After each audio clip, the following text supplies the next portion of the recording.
Hello everyone, welcome back to the A stream of the Blast R6 Manchester Major, and we have Beastcoast going up against CAG. Both of these teams here, Lax, are yet to have a win on the scoreboard. It's the end of day one of phase 2. They gotta get the ball rolling. Yeah, both these teams have lost one of their lifelines. Now it's a matter of who's gonna lose their next one.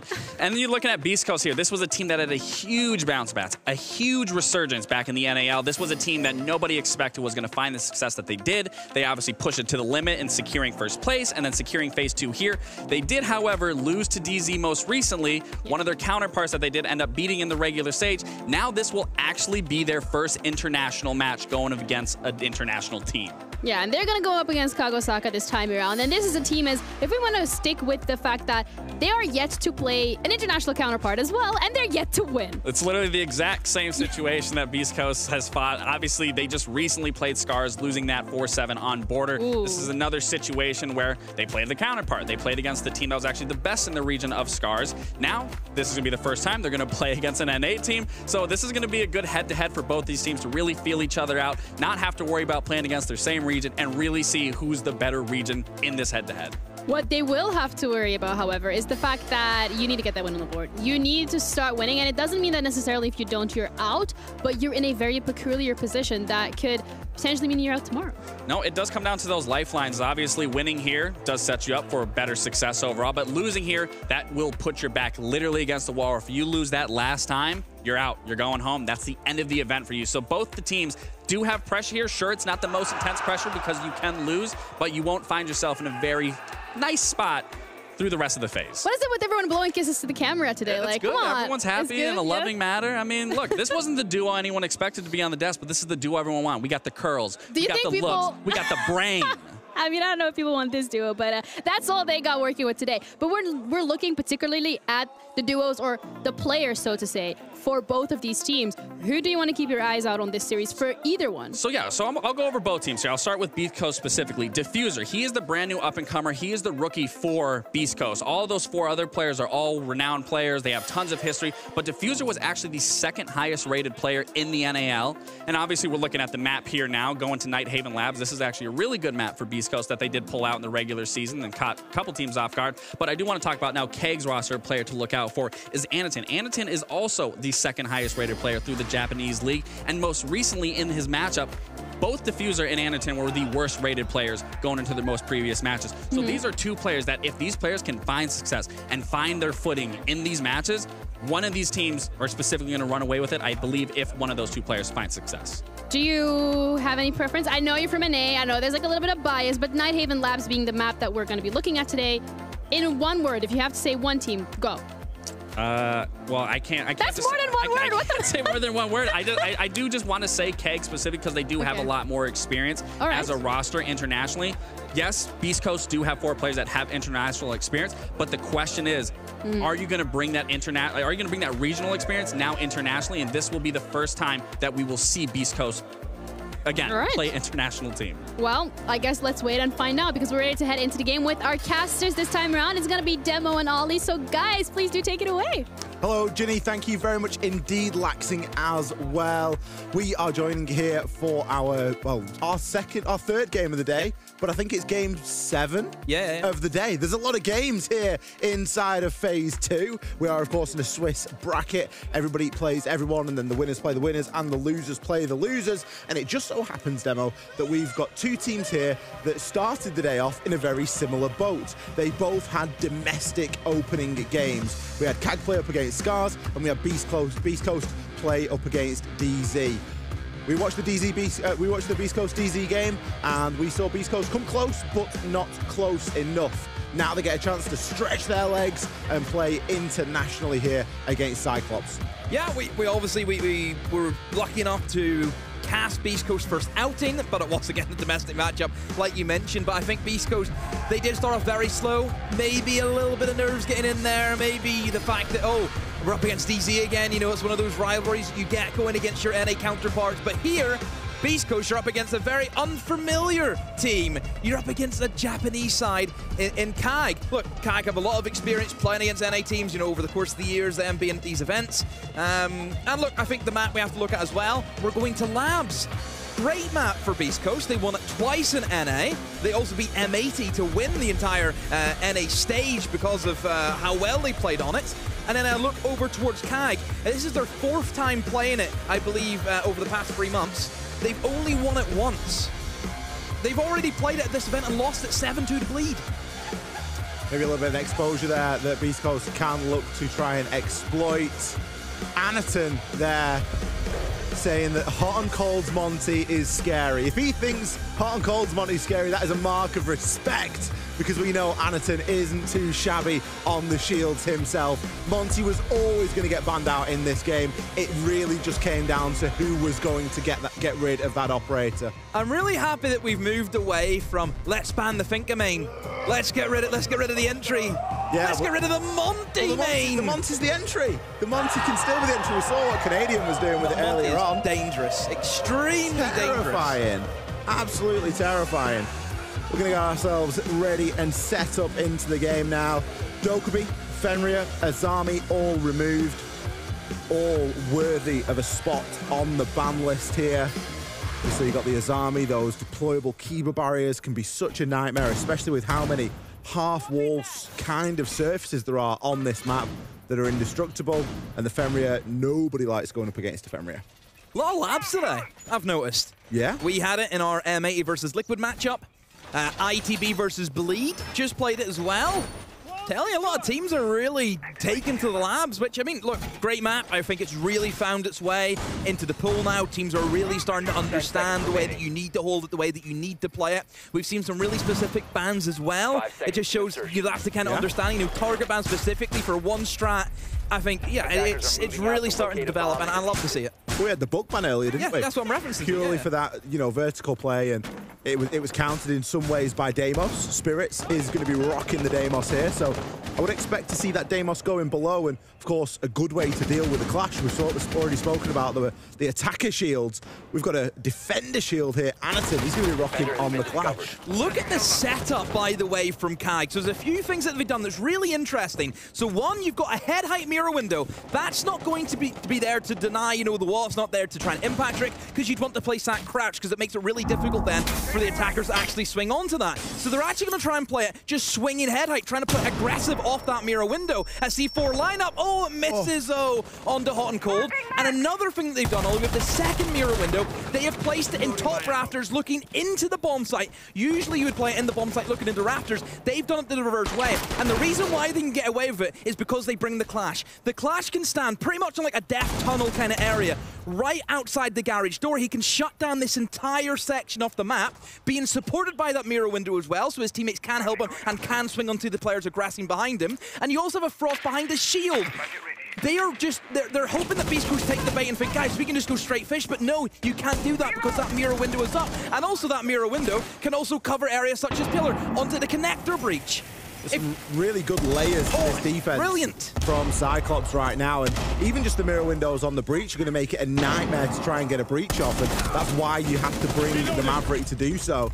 Should be seeing going to pick up the first kill there onto Diffuser. I mentioned already earlier today that this is Diffuser's first outing at an international event. Look at that! Oh, I thought it was Gunnar that got the kill. It was Gunnar. I thought it was the Deimos that got the kill. That was a little bit of a trick there, but Gunnar might be primed to pick up one now as they are able to get that connector wall open. Like I said, they have to go through this mirror window that's still going to be up. For CAG, it just means that the Frost just at any moment can try and rotate over. But look at the way Anaton's using the Clash. Clash don't care about the Grim. You're going to know where the Clash is, and he will try and stun out said Grim. Takes a bit of damage, but the location for the Grim. Oh, he's going to switch it on him. Oh, but it's a bait. Can he get it? Yes, he does.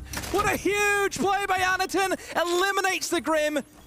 Gav, into the graveyard he goes. And Anaton, he's going to keep going. He's pushing all the way in for E-Box. He sees the Maverick come towards him now. Surely not again. Not again.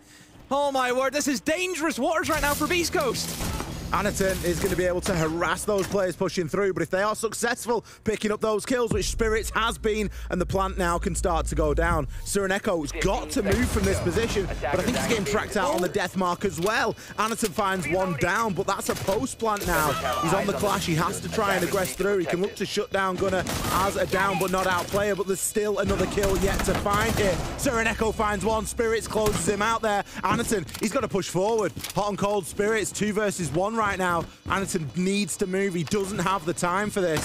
20 seconds on the clock. He can deploy the shield and get good visibility as to where these opponents are. Can go for the shield switch, but he's getting pinched from both sides. Oh my, what a way to kick things off. My goodness me, Anaton, obviously, we have to talk about him and the way he was moving through just all of the rooms, using the clash, showing no fear, switching to his weapon. I really want to highlight the Deimos in that scenario. I want to look at Spirits. Spirits obviously sees that Fish is completely free. We know that because obviously CAG gave it to them. He then sees the mirror window. We mentioned before the mirror window, it completely shuts down the Fish. But what he done really well was he assessed the situation and knew there's going to be a guy behind that. He can see me, how about I see him? He then tracks the player. He tracks the person behind the mirror window, and basically that just makes the mirror window useless. You know, he's going to see you if you're going to go for the swing. So I think Spirits played that kill particularly incredibly well. A little bit of fanning there for the Beastcoast players. It's getting pretty hot. It's getting hot and heavy in that player area. We're not too far away from the player area, and you can certainly hear the energy that's going on in there. 10 seconds left. Downstairs to the basement. Oh, sorry, downstairs to the basement we go now. And look at what we've got hidden away. Often, defenders will try and hide the operators that they pick, and that can be a couple of different things. If you're a shield or a clash, you try not to make much noise. If you're a cav, you avoid drones at every possible cost. And the key thing of why you're hiding the cav is, one, there is a Deimos. If the cav gets scanned, Deimos will be able to hunt the Caviera. It's not like Vigil. Vigil's the perfect counter to the Deimos, whereas Cav's the perfect counter to a Jackal because their footprints don't get shown up. So the fact that you've hid that means that, one, they're not going to expect that there's going to be a cav, and even if they are, they can't, you know, they can't scan her, they can't track her, and obviously we know, trying to push a cav by yourself, you are really, you know, playing dangerous, you're playing with fire, because if you get the kill, sure, great, but if you die, you've completely botched the entire round for your team. The cav's value will come later on into the round. For the meantime, we need to focus on that Cade trick. It isn't the easiest thing to get the Cade trick off, and Chibisu did not manage to do that. Gaveni was able to get both of these walls open, and now Hot and Cold look to move through and place that Oster shield down, start to give themselves a little bit of a mounting point here. I think this is very dangerous to go for. No, they don't really have any smokes. There's going to be a lot of angles they need to cover, but hey, if people start dropping in the site and you can get Diffuser into a very strong position, just moves through the site with ease and picks up a second, then yeah, it's working really well. They've completely ignored the roam game. They've seen the castle barricades, they've seen everyone upstairs, and they've said, stop that, we're just going straight for the horizontal take, and they've done that beautifully. Now what utility have you got as a cav and a castle? The castle is getting tracked by Deimos as well. And cav, well, not long for this world. Gaveni, he's going to see to it that Shuri never gets an interrogation off here in round number 2. Anaton to save the flawless here. Even Diffuser questioning the cav pick there. The nade's going to displace him. Jorin for the super shorty, getting shot in the back. He takes a vendetta. It's a very scrappy engagement right now, but it's going to be a flawless round here for Beastcoast. Oh boy. Just straight to business, isn't it, for Beastcoast? They know exactly what they want to do. They don't care what CAG are setting up in. They're just straight to the point. Look, obviously, we see these kind of mid-floor holds where teams will bring in the castle. We've seen it a lot earlier in our game between M8 and Liquid. But there is always that option of you can just go direct. And to be fair, looking at the lineup for CAG, if you're bringing in the cav, hoping that you're going to, you know, go up against attackers trying to roam clear you and the cav will get value from that situation. But if you don't have if you have the cav, then you can't bring in a Mira, for example, who's great at stopping those pushes, who's great at stopping those plants. I was really worried because it's like going for an Ossus plant without like Vert. Well, not necessarily Vert, but Grim, Capitao, Ying, those kind of operators that you would like to have for that plant going down. They don't even have smokes, for goodness sake. One of the things that I think really telegraphs that sort of a push is the castle. If you bring the castle, you're playing those castle barricades upstairs. Nothing on that basement floor is getting castled. It's very seldom that you're going to see them used down there because the defenders need that free rotation. So as you say, you've got the cav in there. That's an offside play. You've got the castle you're investing elsewhere. If you've got the ability to take the site nice and quickly, and something that Beastcoast did exceptionally well there was their time management. They got the walls open quick, sharp, and all of a sudden it just opens up the rest of the round for them. They can see an opportunity and they can start to work on getting a plant down. Yeah, I think obviously Diffuser done great with getting that opening pick. He then just causes a lot of issues because then he's in the middle of the site. You've got everyone else then from Beastcoast jumping on that opportunity of, hey, this guy's in sight, I'm going to play off him. So yeah, you have to highlight Diffuser, who makes that first initial move into it. And look, Diffuser didn't have the greatest of times in the game against Dark Zero. And obviously for the guy, it's his first LAN event. You know, maybe he's got his in-ears back. Maybe he does. Maybe he has his in-ears back. If you aren't aware, Diffuser forgot to pack the in-ears, which causes a bit of issues because you kind of need them to hear as you have the big white noise cancelling headphones on you, on LAN, of course. He's 3-1 right now. He is. Doing really well. Give him a couple of games to warm into things. We never judge people too heavily right at the get-go. Well, that's what we said during the DZ game. It did look just a little bit of nerves. You know, the first couple of rounds was pretty poor from Beastcoast. But look, a team who nobody expected to be here. Nobody thought they would, you know, less coming here, but less coming in as the #1 team, I think, is even more impressive. Cluster charge deployed. The fuse action this time, it's going to be countered briefly by the Tuberal Zoto canister. Spirits, he is going to recover his cluster charge and just see if there's anywhere that he can find. If he places it up a little bit higher, maybe sees some success, but a brilliant trick there. The Cade Claw just coming online at the right time. There's a Thatcher, so it shouldn't be any issues whatsoever for Beastcoast to get this opened up unless there's another freeze. But no, the freeze has been placed on the bottom of the wall, which was expecting, you know, maybe a Thermite charge, and then the Cade Claw above. It kind of works in Seldom, where you freeze the wall, the Cade Claw is still active, the freeze disapparates, and then the electricity will get it, which is what happened to his first fuse charge, but you didn't expect the second one to come in. Gav is already moving in and trying to clear in towards the site. Chibisu, though, has responded. Finally, we're seeing some kills on the board for CAG, but still, it doesn't look as though it's enough. But there we go, a great pickup by Anaton. Eliminates Gunner, who was trying to push in from that fish side of the map, but still, kills go back and forth. And it looks to be Beastcoast, they are in the better position, only they can just jump in and try and plant. Beastcoast have leveled out for a brief moment there, and they will start to get that plant down. Sireneko too preoccupied there. He jumps into the Yokai drone, but it's probably too late. The plant now will be confirmed. Chibisu, he's on the flank. He's going to try and push on in. There will be a bit of information here. We can see the outline of the Yokai drone there, but with the player out on the upside down rappel, it's going to be super difficult to get this off. Gaveni, he gives himself away. A lot of pressure now on Hot and Cold. He has to play this one perfectly. Chibisu, he's got the time to go for a bit of a run out here, and he's going to rip down this barricade and send himself out there. He needs to hope that Sireneko is in a good position to at least distract for him. If Sireneko can get onto that disable, then it would be the ideal situation, but no, Hot and Cold, he hits the head, finds the second on the jump out. I don't think Hot and Cold could have played that any better. Oh, Hot and Cold. Huge on the rappel.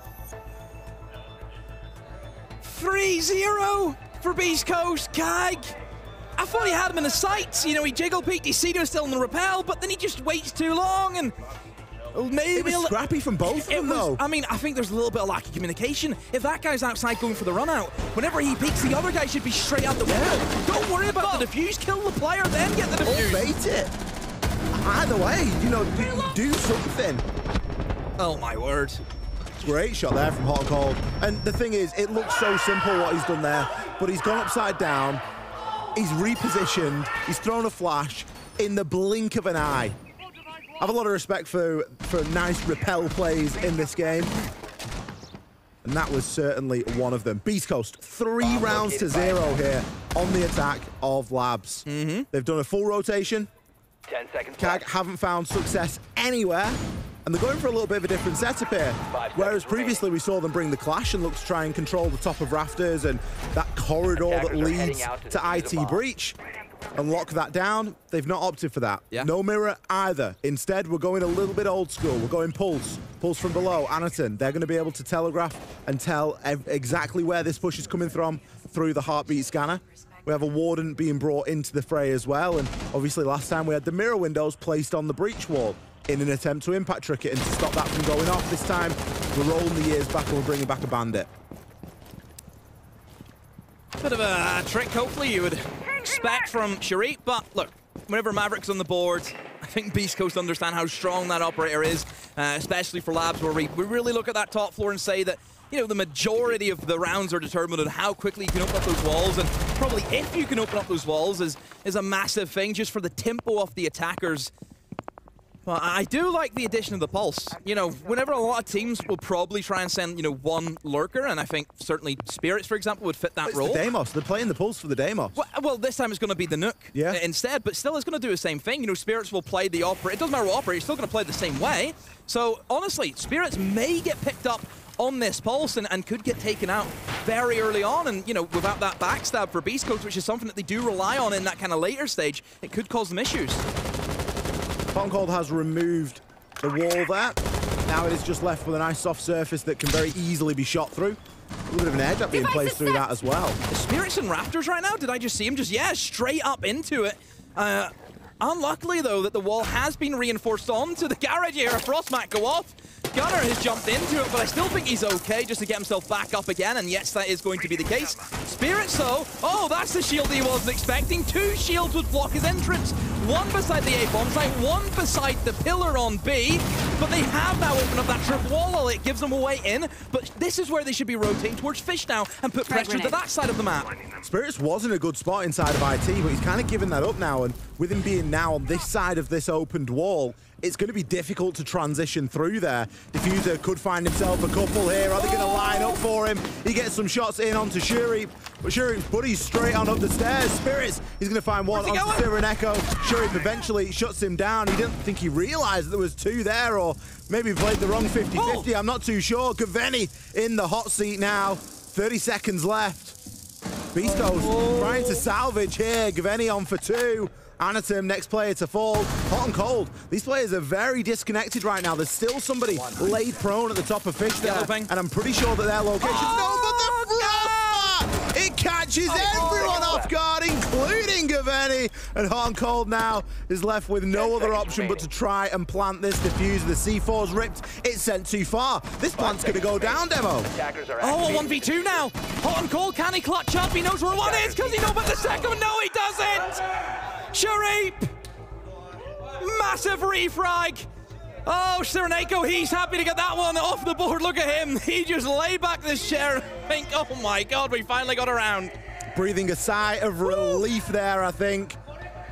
The closest round we've had so far, and it's really livened up this CAG side. Really coming down to fine margins there.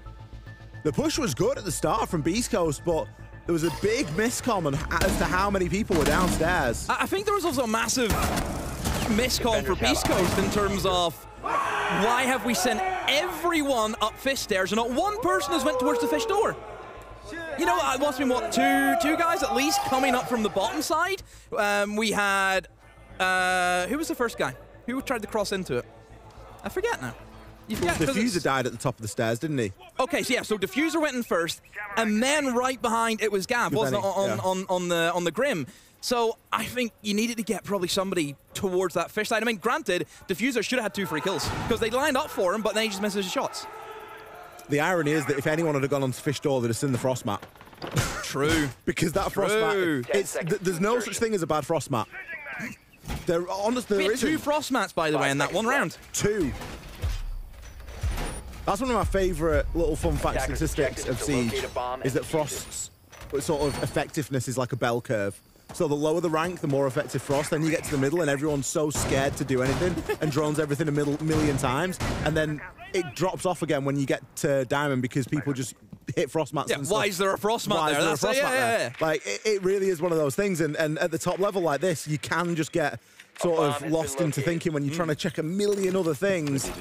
Yes, Frost is a thing, and it isn't going to get brought every round, but it was a real impact bring there from CAG. Especially whenever the time starts ticking away. Yeah. And all you want to do is just, I need to push this. And the thing is, he was almost lulled into a false sense of security because he knew that guy was, you know, tucked in towards just the entranceway of the site. So he's just trying to focus on getting that guy, but didn't work out that way for him. Look, Houghton made a nice attempt, but just was not enough. But still, for Beastcoast, 3 rounds so far in the attack is very, very good for them. If they can get another one, laughing. Absolutely laughing going into it. So I think they... Look at Gunnar. Gunner's running himself down cargo now. He's taking a ton of damage. Couple of kills traded elsewhere. What are you doing? The Magnum. Anaton. Come on. He's going to say thank you very much. I will collect that freebie. So this is where Beastcoast really need to chill out. Like, mega chill out. Obviously, they're just thinking, oh, we can just run at them. That's what it feels like. We can run at them. We can just outgun them. We see holes in their defense. But no, just calm yourself. Play the way that they should be playing, and they'll have no problems. The problem that they've got now is they've lost 2 operators already. They've lost the Zero, so the Zero camera is a good gun. You've also... It's a bit mid. Some people like it.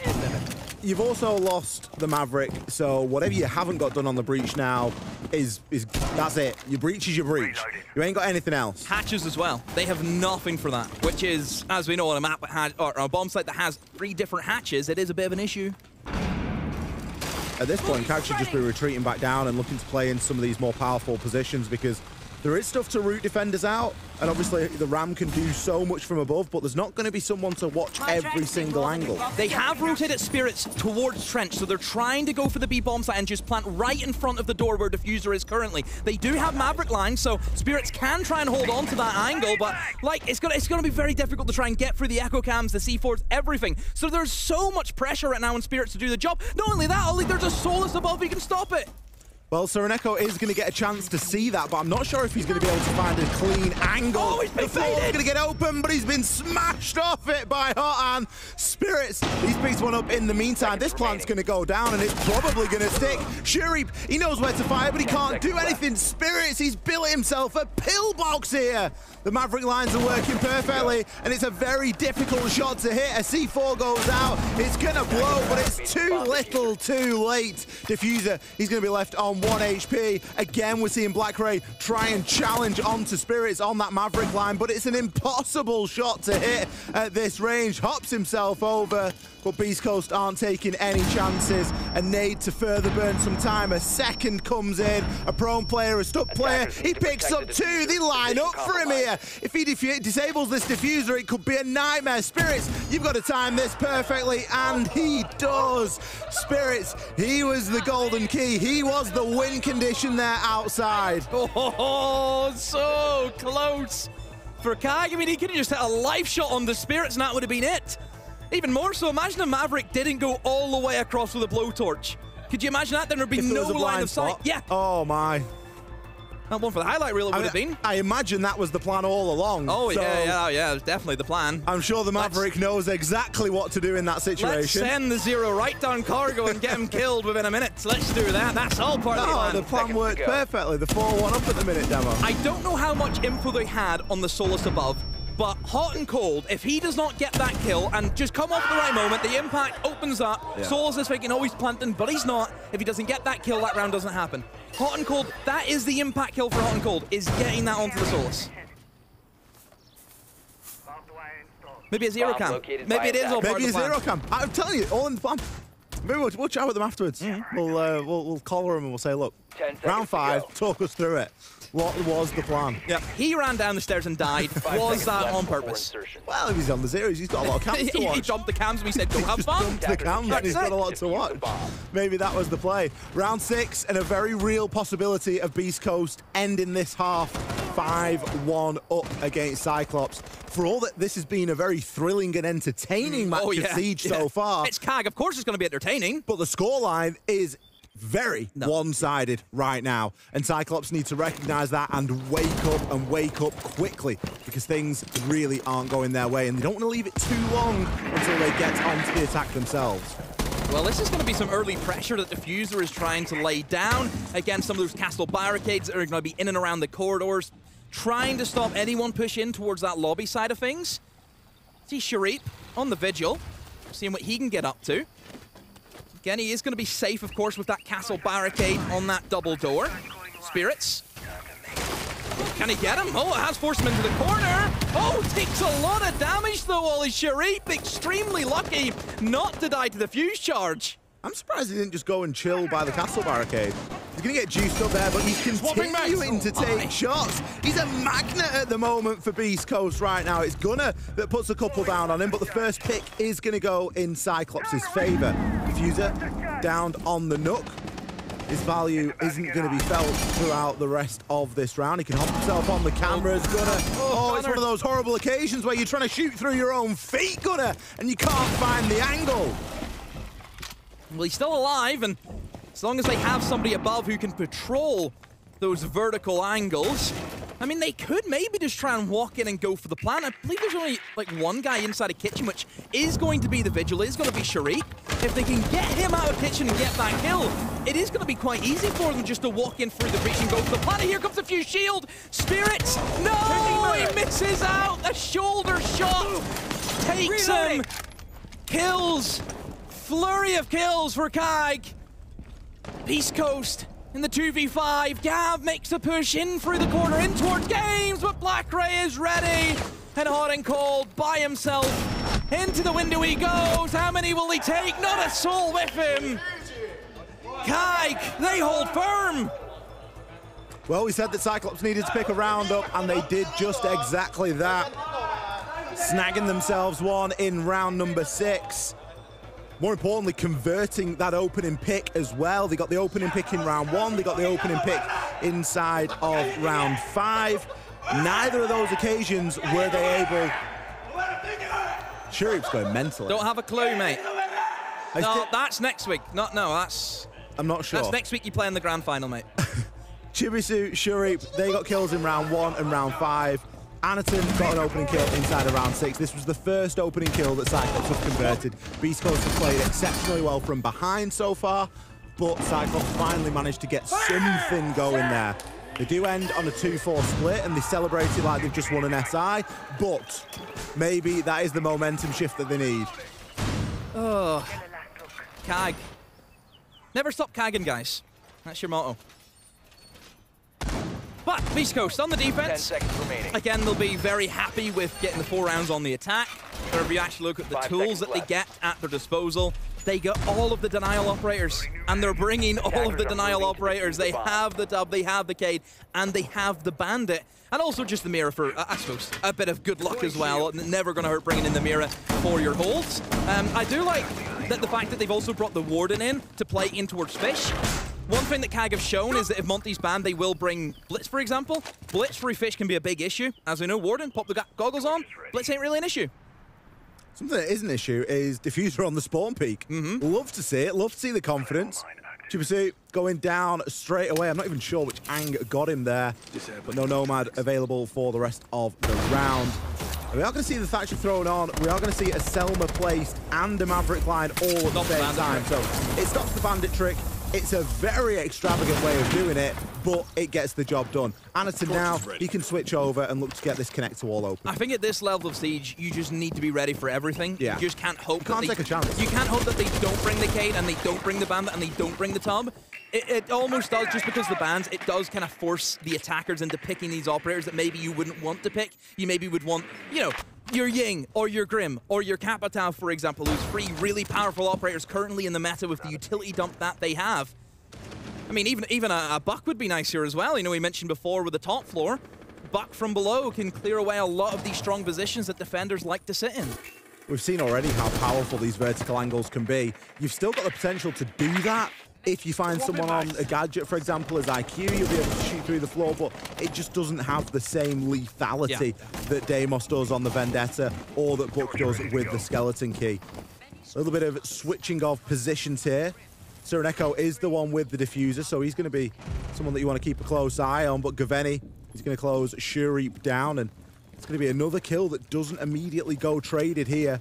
Cyclops, they are in danger of just going one at a time. The C4 comes out, it's missed in the air, and it's going to chunk Anaton down by half. Who's going to be up first to make the push, and it will be Cyrenaico, and takes a bit of damage there from the Bandit charges, but will destroy them. But look, this is just going to be a mess for CAG to really attack into. Beastcoast have everyone alive. They have all guns pointed into E-boxes where they start swinging. Somehow CAG have got away with no deaths inside of that funeral home.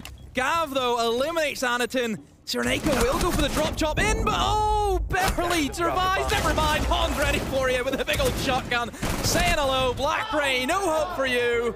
And Beastcoast, look, they're just having fun, Ollie. Smiles all around. Which way do you turn at that point? You've got yourself into an absolute kill box. Electric there in that position where you've got connector open and someone's pressuring it. You've not got enough bodies to watch everything. It's gonna be a tough old time. Fett's doing finger guns. Thinks it's an office skit. Cyclops, of course, don't have their timeout either. They used it quite early on, so nothing that's going to be able to break this momentum now. Yeah, Fett does some pacing, doesn't he? He has not stopped moving once. He just always keeps on moving, keeps the energy up, doesn't it? Keeps the blood flow. I'm not sure how I'd feel if I was playing and someone was like running up and down behind me. Like, I think it'd, I mean, he's loving it. Look, there we finger go. guns. There's the finger guns. Boom. We love to see it. I tell you what I've loved so far, and it's something that's been sort of brewing over the past couple of majors and events that we've had, is we're getting so much more personality out of the players, and there feels like there's so much more passion. Today has been electric. There has been shouting from the first game till and I'm sure they'll be shouting in the last one. Oh, well, Big Ashen comes in later on. Exactly. So, we've got Space Station next, if anyone's unsure on who that is. And, well, they're one of the more vocal teams, let's just say, or at least they've got one of the more vocal they're players. Also in fancy dress today. Be prepared. Yeah, it's a bit of a weird one. We've not quite figured it out yet. But the energy in the room has just been fantastic so far. It's only day one of Phase 2, but long may it continue. I'm sure you can hear the other stream, or at least the players from the other stream that are always sort of cheering along as well. I dread to think what it'd sound like if we get in sync for a round and 2 rounds finish at the same time on both streams. I think we'd probably raise the roof. All of a sudden, the other team's across from him and think, why are you shouting at us? What did we do? Oh, it's a crazy day. 5-2 for Beastcoast. Again, keep in mind, the loser of this game will be 0-2, and they then play tomorrow to see if they stay in the competition or if they go home. We'll be sending teams home tomorrow, Ollie. It's crazy to think, isn't it? The second day of Phase 2, but that is the reality of the Swiss bracket. You literally play the people with exactly the same record as you. Both of these teams, 0-1 right now, coming into this game. They've got a chance of going into the 1-1 bracket, but they've equally got a chance of going into the 0-2. And once you're in there is only one more opportunity. Slightly slower approach inside of this round. We're nearly at the halfway point, and we haven't really seen an engagement yet. Well, you say that, though, as Blackray is leading the charge in towards Electrical, but I don't think he has any information. There's no way he has the drone to really play off, and he will take a bit of damage. Blackray knows now that somebody is going to be in towards Pillar, or will be Gunner on that Oryx. Flashbang going in. Diffuser, though, opens up, and Gunner swings before the flashbang can obscure his vision. Diffuser, where are you going? He gets caught out as Sharif has appeared out of nowhere, and he's just trying to boss it all the way down into the site. He's went straight down Cargo. Is anyone here to stop him? There is going to be a player just in the small connector, but over the top rope! Spirits flies on in, super shorty in hand, and dome Sharif. Anaton and Chibisu nowhere to be seen there. You did get the impression that Sharif was just working a little bit too far ahead of the rest of the guys there.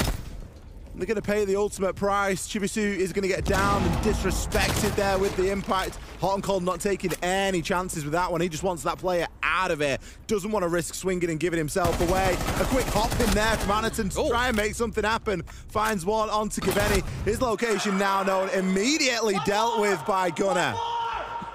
Spirits from the top rope. Jeff Hardy's in the building, everyone. Swanton bomb.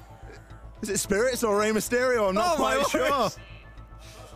Oh, what a game. I mean, CAG, look, they just thought, look, I've got a kill, I'm just going to go for it. I mean, full send it, but like you mentioned, well, it was a Gunner cosplay. He went by himself. It was the Gunner cosplay. Okay, yeah, fair enough. You're like, oh, well, this worked for Gunner when he did it. They won the round. Not quite, I'm afraid. There we go. Brilliant stuff. Wow. I mean, I would say CAG, the drone work, that round, there was just none of it. Diffuser just inside of Garage, picked somebody off jumping through a window. Obviously, we've seen what happened with Blackray and Gunner above. There's just no drones being done by CAG. And if you can't do that at this level, you will not succeed. It's one of the basics that we sit there and talk to Tier 4 and Tier 3 players about. That's what you need to do, is get the basics right. Droning is a basic element of this game. if you cannot do that, you will not be able to do anything in the server. 10 seconds to go. 6-2. Match and series point here for Beastcoast. I say series, it's best of one, but it rolls off the tongue, so it goes through anyway. A lot of chances at converting this into a win right now. 4 rounds in a row, CAG would need to try and bring this up to an overtime. I'll be honest, I'm not sure if they've got that in them right now. One thing that I do see is a little bit of a Hail Mary. Have they just pulled the ripcord on the parachute because they're bringing out the blitz now? I'm surprised it's taken this long. They've just said, Blackberry, get warmed up. You're coming on in a minute. Yeah. You're coming on. Get the blitz ready. And here we go. Look, I was expecting it would come out a lot sooner than this. I thought it would. I didn't expect this was going to be their final stand. Their last hurrah was going to be, okay, now we bring in the blitz. They should have had this from the get-go because I think it was a really strong operator for them. But look, better late than never, I guess. But hey, they need to make the big impact. But right now, it's just going to be the course of going for the, the motions, get the walls open. Gunner has a C4 rip, though. He's going to look for the lineup.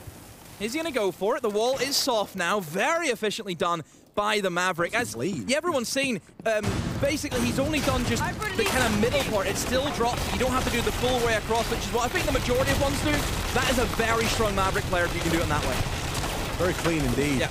Gunner is going to hide out of the way there. The boogie is going to rip through. Obviously, there's no camera on the boogie. I know it can get confusing sometimes because we've got Flores, Rotero drones that have got a camera in, but the boogie is just sent through to rip open the floor. So he can hide out there. It's still probably unlikely that CAG realise that there is somebody playing in that position. Maybe they'll be able to take advantage of it as Beastcoast when the time comes. Gunner still going to be playing in and around IT and servers. Bit of damage there put onto Kaveni, but the blitz is the one that I'm interested in here because if he just sends it through, there's some yellow things coming in, it might get a bit messy. Oh, he's going to go for it.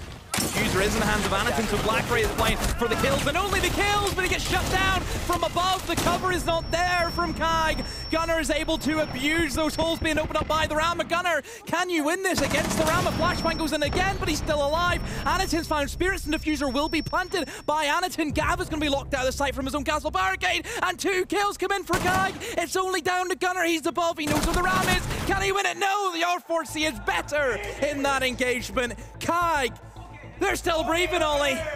We said that it's unlikely, but it is also very possible. Cyclops, they've picked up the first round that they need. It's going to take them to 3-6. 3 more rounds to bring it into an overtime. Beastcoast do still have a timeout, so at any moment they can choose to break this momentum and try and steady themselves a little bit ahead of the upcoming rounds. Well, Cyclops looked a lot better there. There was good information out there on the drone. I guess more importantly, people were winning gunfights. It's not something we've always seen inside of this series. They also got a bit lucky. We're seeing the highlight reel there. There's players jumping off, there's players repositioning, but they were ready to catch. Now, is it the best site in the game? No. Is it the best site on Nighthaven? Absolutely not. There are other more difficult sites that Beastcoast can take Cyclops to, and they will be relaxing in that fact. Hot and cold on the clash. Again, maybe fearing, they could just be bringing the shields now. It's worked for them. 10 seconds. Try and slow down that blitz, who, I mean, to be fair, had little to no impact. Hell to 0. I'll lean on the side of 0 impact. But look, hey, still Anakin, I think, staying alive, trying to get that diffuser down. The real hero for CAG.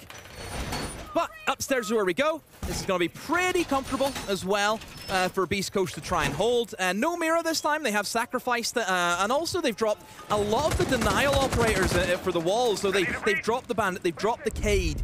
They've really resorted, I think, to more of a heavy C4 lineup. They've got 3 C4s. They have a Valkyrie and a Pulse. And also, honestly, a Clash can also help you with the C4s as well, because what is Clash? A form of active information. Anakin going to be showing off opening the wall once again. So I'll tell you what, I'm going to go back and practice that because I'm a mess. You won't be able to. I'm a mess with the Maverick, but I kind of like the look of that, so I think it's might be something that I try and add to my arsenal. The wall will be nicely opened there, and he's going to whip round and get connector open as well. A lot going on. There's a on the other stream. thunderstorm or something coming in. It sounds very, very busy over there on B B. stream? Who knows what's going on over there. The Tuber out isn't going to come into too much effect at the moment here, though, as Anderson's blowtorch is just going to rip on through that. Echo still got a bit of ace utility to use as well. A bit of an attempt at a C4 there on that soft wall as it just becomes soft. Beastcoast, you get the feeling that they're really trying to consolidate here. They're not playing far apart from one another. No, I think they're just going to wait and see what Gunnar and Houghton can see, you know, with their information gadgets. You see Gunnar Blow just patrolling the area. Again, the Valkyrie cameras are still up. Gav, his wall will be opened up. A C4 as well. Gets tossed right in front of Sereneko and actually catches him. My word, Gav just tosses it and hope it hits. I didn't think that was going to make it because Sereneko was led prone a little bit further back, but that C4 has been devastated. Great catch there from Gaveni. Opening pick here, going to Beastcoast.